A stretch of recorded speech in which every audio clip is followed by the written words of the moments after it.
शिवसेना उद्धव बाळासाहेब ठाकरे गटाचे नेते आदित्य ठाकरे हे वरळीचे आमदार असून त्यांनीही विधानसभा निवडणुकीसाठी कंबर कसून तयारी सुरू केली आहे। मात्र गेल्या निवडणुकीत निवडून आल्यानंतर त्यांनी वरळीकरांकडे दुर्लक्ष केल्याचा आरोप होत असून वरळीकरांनी आदित्य ठाकरेंना खरमरीत पत्र लिहित जाब विचारला आहे।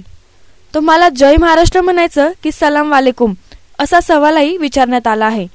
एका कोळी बांधवाने आदित्य ठाकरे यांना रोखठोक पत्र लिहित असून त्या पत्राचा व्हिडिओ सोशल मीडियावर व्हायरल झाला आहे।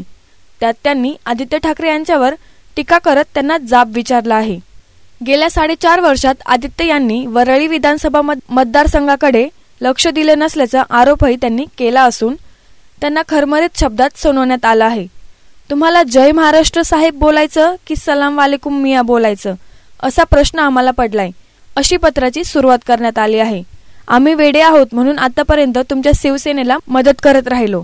हा बाळासाहेबांचा वारसा वरळी मतदारसंघ पिंजून काढून सर्वांसमोर आदर्श निर्माण करेल असं वाटलं होतं, पण असं काही झालं नाही। तुम्ही निवडून आल्यावर वरळी विधानसभाकडे थोबाड फिरवलं तर ते आता निवडणूक आल्यानंतरच दाखवलं, अशा शब्दात पत्रातून त्यांना सुनावण्यात आलं।